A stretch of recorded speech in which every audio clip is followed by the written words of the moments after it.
도서출판 열린포구에서 출간한 실전 적천수를 홍보하는 영상을 먼저 보내드립니다. 내 사주 내가 본다.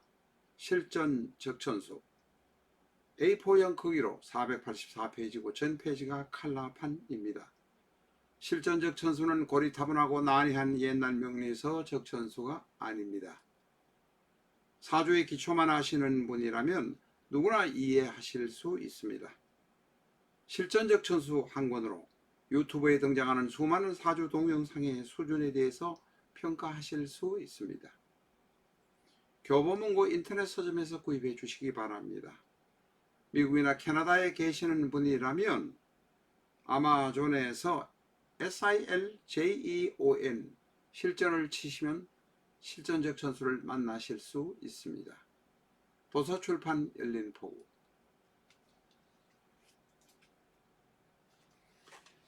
안녕하십니까, 라타로입니다.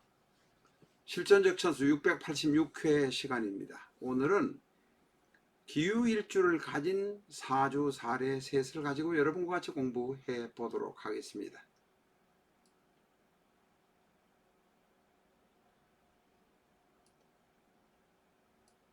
첫 번째 사주입니다.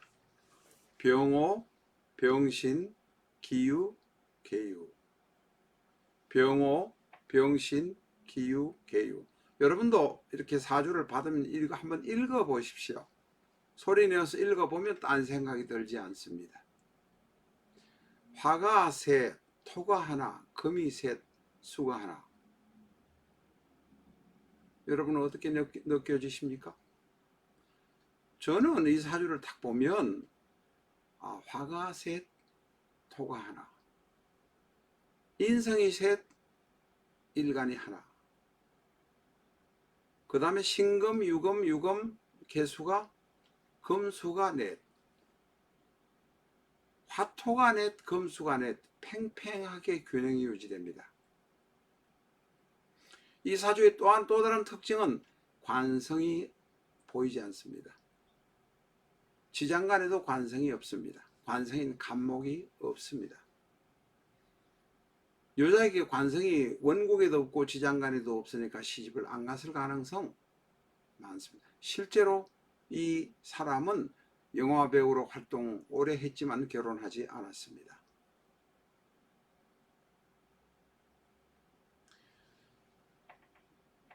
자, 화가 셋, 토가 하나 있고 금이 셋, 수가 하나가 있는데 월지를 신금이 장악했기 때문에 약간 금수의 세력이 강합니다. 이 사주를 또 보시면 금방 보셔서 아셔야 되는데 화가 앞에 있고 토가 중간에 있고 금도 중간에 있고 수가 뒤에 있습니다. 다시 말해서 연주부터 월주, 일주, 시주를 통해서 순차적으로 순항하면서 화생토, 토생금이 됩니다. 다시 말해서 오행이 화생토, 토생금이 되면서 점점 세월이 들어서 나이가 들도록 흘러가는 사주입니다. 이런 사주는 대단히 바람직한 사주입니다. 큰 문제가 없이 흘러갑니다. 또 하나 이 사주의 특징은 도학기가 있습니다. 오화, 유금이 도학기가 있는데 유금이 신금을 만나면 도삽도화에 해당, 내가 좋아하는 사람이 나이 많은 사람일 수 있다는 것입니다. 그러나 관성은 없기 때문에 결혼하지 않았을 것이라고 판단합니다. 이 인생이 병화가 일간을 적극적으로 밀어 주어서 일간이 다시 식상으로 신금, 유금으로 적극적으로 배출할 수 있는 이 사주는 대단히 훌륭한 사주입니다. 그러나 아무리 좋은 사주도 약점이 있는 것과 마찬가지로 이 사주에는 관성이 없기 때문에 결혼하지 않았을 것입니다. 이 사주의 주인공은 영화배우 강수연 씨였습니다. 사주를 많이 보시면 사주를 많이 보는 것이 중요합니다. 많이 보다 보면 나름대로의 기준이 생깁니다. 사주를 올리는 영상들을 가르치는 학원 선생들이 여러 있지만 이런저런 이야기를 틀린 이야기일 수도 있고 나와 의견이 다른 이야기일 수도 있는데 그것을 일단 받아들이면서 공부를 해보면 배울 만한 보람이 있다는 것입니다. 다음 사주를 한번 보겠습니다. 두 번째 사주.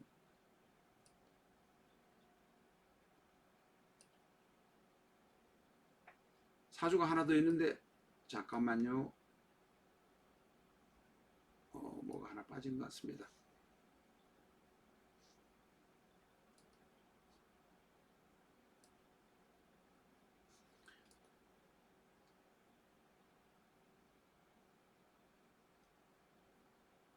세 개를 준비했는데 하나가 빠졌습니다. 오늘은 두 개만 하고 마치도록 하겠습니다.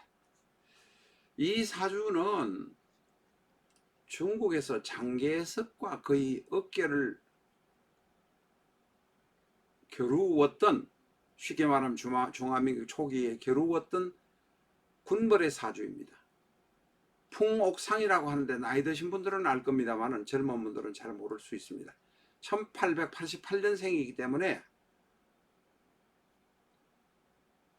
펑샤샹이라고 하는데 풍옥상이라고들 모두 다 알고 있습니다.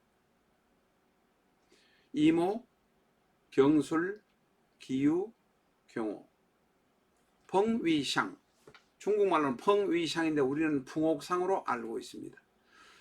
1920년대 후반에 총리를 하다가 중화민국의 대통령 권한대행도 했던 사람이고 장개석과 대립을 하면서 몰락을 했는 군벌입니다. 이모, 경술, 기유, 경호. 이 사주는 금이 셋, 토가 하나, 화가 둘, 수가 하나입니다. 이모, 경술, 기유, 경호.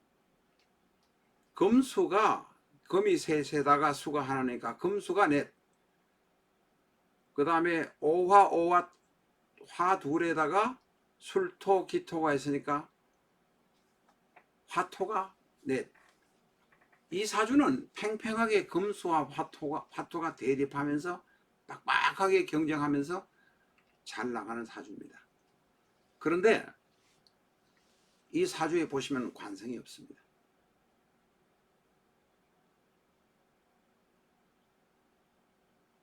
이 사주에 관성이 들어와서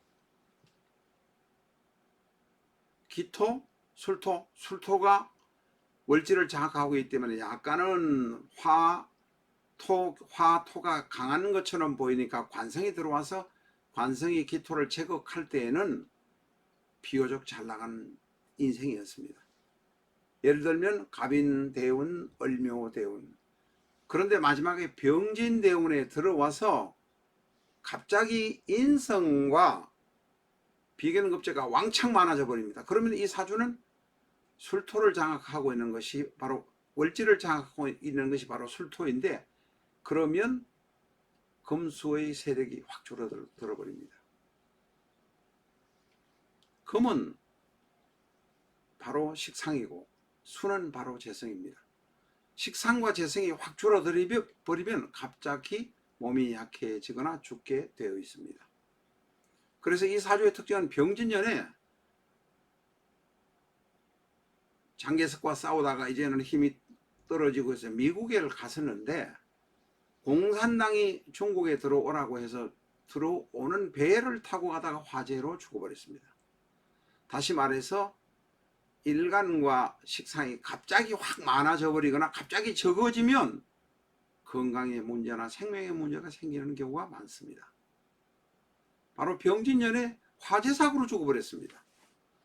풍옥상 혹은 펑위샹이라고 하는 사람의 사주를 간단하게 한번 보았습니다. 팽팽하게 긴장을 유지하고 갈 때는 화와 토가 조금 강한 듯한 느낌이 있는데 그것을 막아주는 것이 바로 갑인대운, 을묘대운 이 대운의 목입니다. 관성이 술토를 조절해주고 기토를 조정해 주어서 버텨왔는데 병진대운이 와서 인성과 비견급제가 갑자기 왕창 들어와 보니까 이 사주는 뭉개져 버린 사주입니다. 이 정도까지 아시면 정말로 돗자리 까셔도 됩니다. 이 사주도 저 앞에서 말씀드린 강수현의 사주처럼 통관이 좋습니다. 화생토 토생금, 화생토 토생금으로 쭉 흘러갑니다. 일간을 도와주는 것이 오화, 술토, 일간이 대단히 강합니다. 그 강한 일간을 식상인 경금, 유금, 경금으로 해서 뿜어내고 다시 금수상관으로 해서 수까지 갈 수 있는 상황이 전개되었습니다. 이 사람이 사망할 때 바로 병진대운이라서 죽을 수밖에 없었다. 일간과 비급이 갑자기 너무 확 늘어나기 때문에 나이가 들어서 식상이 확 늘어나면 죽습니다. 확 줄어버려도 죽습니다. 식상의 급격한 이동은 생명과 관계가 있다. 이런 말씀 드릴 수 있습니다. 세 가지 하려고 했는데 하나 지금 빠뜨렸습니다. 두 개만 하겠습니다. 감사합니다.